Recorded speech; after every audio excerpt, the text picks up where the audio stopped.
Hi, this is Dr. Beth Baldwin, and today I will be walking you through ZRT Laboratories' test report for the Saliva Profile 3. So saliva testing is one that we opt for when we want to measure free bioavailable active hormones at the tissue level.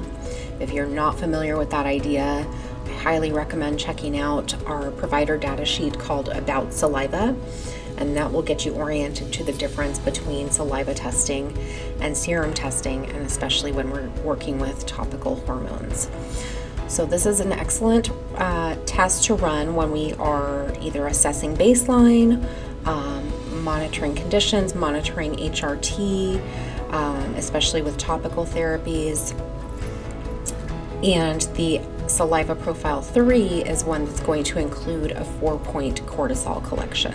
So this report will otherwise be the same for Saliva Profile 1 and 2, the difference being that Saliva Profile 1 has a single cortisol in the morning, Saliva Profile 2 has a cortisol in the morning and at night, and this is my favorite, the Saliva Profile 3, because we are able to see the diurnal curve of cortisol by measuring the 4 points morning, noon, evening, and night. So let's just start by getting oriented to the test report. Up at the top left-hand side, we will see our evaluation number, and that identifies this unique report, so that if you're calling in to customer service, you're calling in for clinical consulting, this number will get you, we'll all be able to pull up the report very quickly and be on the same page. Over on the top right-hand side, you're able to see the date that samples were collected and the times that samples were collected. And this can be important when we come to reviewing the results in terms of whether people actually followed the curve for morning, noon, evening, and night, or maybe they have a different schedule that they work night shift and they collect at different times, but we still need to keep in mind that they have a waking time, a midday, an evening time or end of day, and a bedtime collection.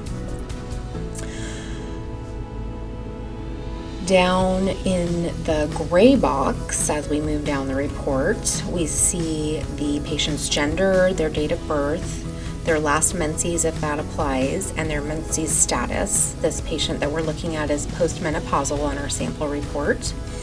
And then if they provide it, we'll have their height and weight and be able to calculate their BMI from that. Moving down to the results area, you're going to see the colored bars. So these are green, yellow, and red coded bars that indicate where the individual falls compared to the reference range that we're using on their hormone level. So this person is a postmenopausal woman. We have set her in the range for a postmenopausal woman using estrogen replacement. Now, if you scan down below, down to the bottom of this page 1, you'll see therapies. Those therapies are what the patient reported to us and we recorded. We're providing them here so that you can refer back to this when you're going over your report and see, well, what was the patient taking? How long ago did they use it? We want them to be 12 to 24 hours from their therapy. And then we've set our range for what is typically observed for the therapy that they're using. So this person is using estradiol, topical, biased, 80-20. They used it 24 hours prior to collecting, and you can see that they fell right in the range. Now, it is deceptive because it looks like they're down at the low end of the green bar, and they are. But if you look at the optimal range that we've pointed out for estrogen replacement, they are nicely right in the middle of the optimal range that we see for estrogen replacement for women who are using physiological dosing of hormone replacement, so mimicking what they would have made prior to menopause, and whose symptoms are well managed. So that is how we've arrived at an optimal range, and this person is nicely in the optimal range for estradiol. Looking down at the progesterone, they are on topical progesterone, or maybe vaginal progesterone. This says troche. We do not recommend that you use this test for patients using troches. So for your patients using troche, please consider the blood spot testing. This is not a good way to measure hormones in patients who are using troche hormone replacement. So just ignore that word. We're going to assume this person is on a topical hormone cream. And actually, we don't have to assume. We can look down at her therapies and see that she's on 30 milligrams of topical progesterone. She last applied it 12 hours prior to collecting. And again, it might look like she's kind of down in the low end of the green. Should she have more progesterone?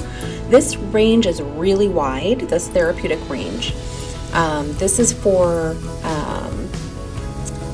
10 to 30 milligrams of topical progesterone applied 12 to 24 hours prior. Occasionally someone will apply their creams and test a little sooner. They'll end up at the high end of this range or maybe above. Dosing does impact where they fall on the range. The goal is not to be at the top of the range, it's just to be in range. And then we have a ratio here where we can compare and see how their progesterone compares to their estradiol level. And this is comparing to an optimal ratio in a premenopausal woman with physiological hormones. So sometimes it can be a little bit elusive to try to achieve this ratio, but it is there for our reference. Testosterone, we see that our patient here on the sample is also using 0.5 milligrams of topical testosterone. And we see that she is nicely right in the middle of the range. 0.5 milligrams is a common physiological mimicking dose of testosterone for a female, and she's landed right in the middle of the range for testosterone for all ages of females. Now on DHEA is where we see her one low value on this test report. So she happens to be using, per the therapies section, a topical DHEA. What we're measuring in saliva is DHEA sulfate. So in this particular example, we're not going to see her DHEA therapy that well because it's not being taken orally and put through the liver and sulfated to DHEA sulfate. So usually these come up quite a bit higher when folks are using oral DHEA, or in our younger people who just naturally have more DHEA sulfate. DHEA sulfate will also usually trend high in people with insulin resistance. That's pretty common. It may trend low in folks with adrenal downregulation. Cortisol, this person has collected at 6 a.m., 1 p.m., 6:40 p.m., and 9:46 p.m. So we generally suggest upon waking, before lunch, before dinner, and at bedtime. It's a little bit easier to read these results when we look on down at the curve, the graph, where the points have been plotted for us on saliva cortisol. So when we look at this, what we're seeing here is a normal curve for cortisol production where we wake up in the morning, we have a robust awakening response for cortisol. It starts to decline toward midday and then continues to fall to its lowest point before bed or later in the night. So she has followed that curve pretty nicely.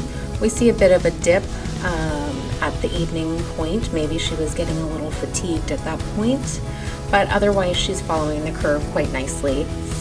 And if we look down at her symptoms, patient-reported symptoms, on page 3, we see that she didn't report very many symptoms. She's overall feeling fairly well. She's got some mild androgenic symptoms and some mild, looks like low cortisol symptoms, which makes sense with the report, some sugar cravings. This is simply what she reported. This is a visual graphic of how we depict what the patient reported about their symptoms. Down below here, we have the lab comments where we will interpret for you how the patient compared to the reference ranges, common patterns that we might pick up, possible causes that might lead to some of the results, and sometimes we'll include some treatment considerations on this section. We can see that here they talked about that cortisol was within expected range throughout most of the day, but she was actually over 0.8 at night. That's considered a high normal. We don't want to see cortisol too much higher than that at night. And so then we talk about some suggestions for how to work with that higher night cortisol. So that is basically a summary and a sample of what your Saliva Profile 3 report may look like for your patient.